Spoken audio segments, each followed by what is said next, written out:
Komandan Ling Quan kembali di alur cerita Battle Through the Heavens versi novel. Pertempuran melalui surga, bab 1114, Komandan Ling Quan. Energi merah tua yang padat meresap ke dalam ruangan yang luas itu. Suhu tinggi menyebar, menyebabkan ruangan ini terlihat seperti terbakar. Udara panas mengepul di dalamnya. Xiao Yan duduk bersila di tempat tidur. Tubuhnya seperti lubang tanpa dasar karena terus-menerus menyerap energi merah cerah di sekitarnya ke dalam tubuhnya. Setelah masuknya energi merah cerah ini, kulitnya mulai menunjukkan warna merah.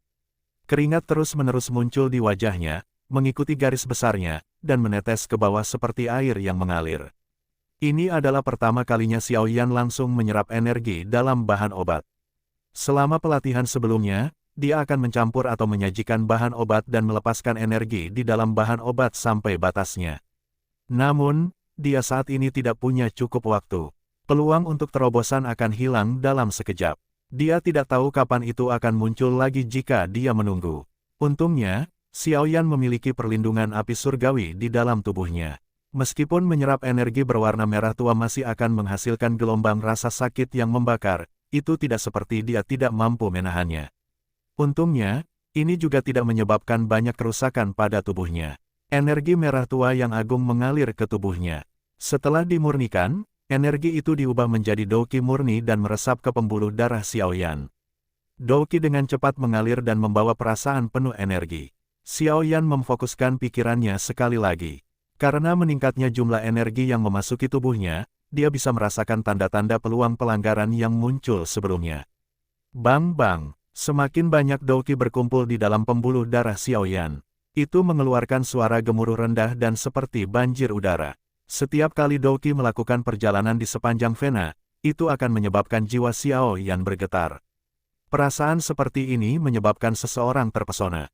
Energi merah terang di dalam ruangan mulai memancarkan gelombang suara siulan saat kekuatan isap, meletus dari tubuh Xiao Yan, tiba-tiba menguat. Energi berubah banyak pilar douqi seperti substansi yang diucapkan dengan tubuh Xiao Yan. Setelah itu, energi akan mengikuti pori-pori atau pernapasan Xiao Yan dan menyerang tubuhnya. Energi merah tua mengalir melewati pori-pori dan kulitnya. Perasaan panas yang membara ini membuat Xiao Yan merasa seolah-olah dia telah dimasukkan ke dalam panci saus cabai. Keinginan-keinginan. Dalam menghadapi penjarahan oleh Xiao Yan ini, energi merah tua yang meresap ke ruangan menjadi lebih pucat. Auranya menjadi lebih kuat dalam menghadapi menelan ini. Mendes. Ketika gelombang terakhir energi merah berhasil memasuki lubang hidung Xiao Yan, tubuhnya yang sedikit gemetar tiba-tiba menegang. Dia sepertinya telah berubah menjadi patung saat ini. Dia bahkan tidak membuat gerakan sedikit pun. Interior ruangan tiba-tiba berubah menjadi ketenangan yang aneh. Ada suara samar deru air banjir saat ini.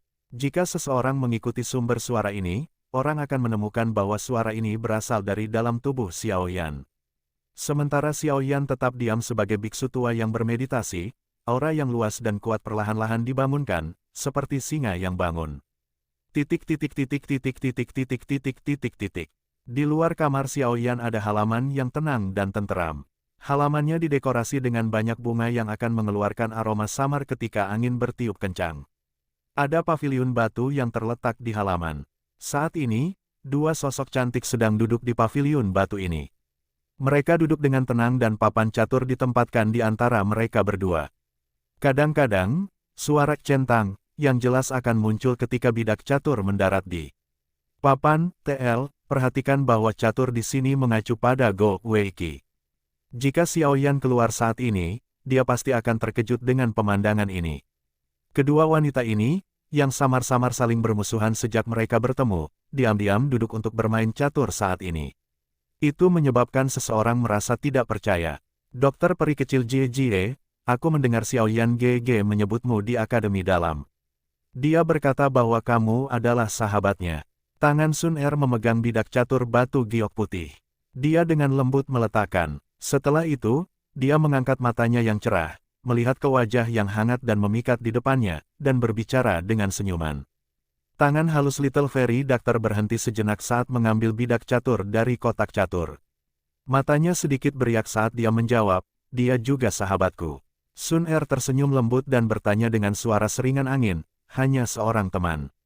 Dokter peri kecil sedikit membuka matanya. Dia menatap wanita cantik di depannya dan tersenyum dengan sikap tidak berkomitmen. Bagaimana dia bisa gagal mendengar niat menyelidik dalam kata-kata Sun Er? Meskipun pihak lain bukanlah orang yang sederhana, dia sendiri juga bukan orang yang tidak bersalah. Dengan mampu membentuk kediktatoran seperti sekte racun di tempat seperti Kekaisaran Chuyun, dokter peri kecil harus cukup licik di atas hanya memiliki beberapa kekuatan. Namun, dia tidak suka menampilkan sisi ini saat dia berada di samping Xiaoyan. Tangan Sun Er berhenti ketika dia melihat respons non-committal Little Fairy Doctor di mana dia tidak setuju atau tidak setuju. Tangan Sun Er sedikit gemetar. Matanya yang cantik mengungkapkan makna yang lebih dalam saat dia melihat ke arah dokter peri kecil. Dia dengan lembut berkata, "Aku akan segera pergi dan harus merepotkanmu untuk mengurus Xiao Yan GG di masa depan. Selama aku masih hidup, tidak akan terjadi apa-apa." Dokter peri kecil menatap lurus ke arah Sun Er. Suara hangatnya mengandung nada, tak perlu dikatakan.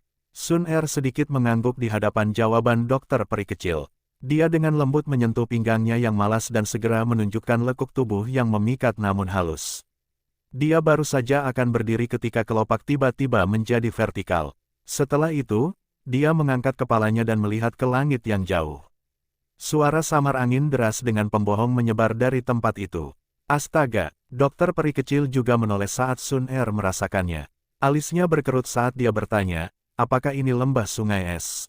Atau Hall of Souls? Tidak, mereka adalah orang-orang dari klan Gu. Sun Er menenangkan dan menjawab, itu seharusnya tentara terendam hitam. Aku bisa mencium aroma unik dari binatang bertanduk tunggal persahabatan 4, sebuah riak kecil muncul di dalam ruang paviliun batu.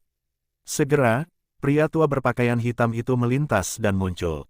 Mereka melirik ke langit yang jauh sebelum berbicara. Mereka seharusnya menerima perintah dari klan Gu. Lagi pula, aktivitas pertempuran besar beberapa hari yang lalu agak terlalu besar. Pria tua berambut putih lainnya mengangguk dan setuju. Orang-orang ini benar-benar mengikutiku seperti bayangan. Sun Er menenangkan kepalanya. Ekspresinya agak tidak senang. Tidak ada pilihan. Black Submerged Army dikendalikan oleh Dewan Tetua dari klan Gu. Orang-orang tua itu, yang tidak akan mati, ingin agar nona muda itu tetap berada di alam Gu selamanya. Orang tua berpakaian hitam itu dengan dingin tertawa. Dia sepertinya tidak menyukai apa yang disebut Dewan Penatua. Swosh swosh swosh. Lebih dari menggambar-menggambar turun dari binatang bertanduk tunggal berdekatan 4. Setelah itu, mereka muncul di udara halaman tempat Sun Er berada. Mata mereka menyapu halaman dan berhenti di Sun Er. Komandan Black Submerged Army, menyambut nona muda. Panas yang membara melintas di mata pemuda tampan itu, mengenakan jubah ungu hitam, ketika terjadi berhenti pada Sun Er. Dia mendarat sebelum menangkupkan kedua tangannya dan dengan hormat menyapa Sun Er. Alis Sun Er vertikal. Dia bertanya, untuk apa kalian semua di sini? Para sesepuh khawatir nona muda ini akan terluka di luar. Oleh karena itu, mereka memerintahkan saya untuk membawa nona muda kembali ke alam Gu. Lingkuan tersenyum pada Sun Er. Setelah itu, matanya menyapu halaman, tetapi dia tidak menemukan sosok Xiaoyan. Alisnya langsung berkerut. Kami berdua melindungi nona muda. Apa yang bisa terjadi? Jangan beritahu saya bahwa Anda, seorang pemuda, yang hanya bintang 5 Douzong setelah baru saja menyelesaikan altar baptisan dapat diandalkan untuk melindungi nona muda. Pria tua berambut putih itu tertawa. Nada suaranya tidak sedikit pun sopan. Statusnya di klan Gu bukanlah sesuatu yang bisa dibandingkan dengan orang muda seperti Lingkuan. Old Lin benar-benar tahu bagaimana bercanda. Ini adalah perintah dari sesepuh, dan aku tidak bisa menolaknya, bukan? Lingkuan menangkupkan kedua tangannya dan berbicara sambil tersenyum. Dia tidak berani meremehkan pria tua berambut putih ini. Pria tua berambut putih itu tidak mengatakan apa-apa lagi setelah melihat bahwa Lingkuan telah membawa masalah para sesepuh ke depan. Matanya beralih ke Sun Er dan menunggu keputusannya.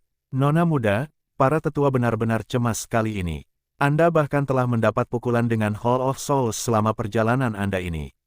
Jika mereka mengetahui identitas Anda dan melakukan sesuatu secara tidak wajar, klan Gu akan berubah menjadi kekacauan. Karena itu, para sesepuh telah memberikan perintah tegas kali ini.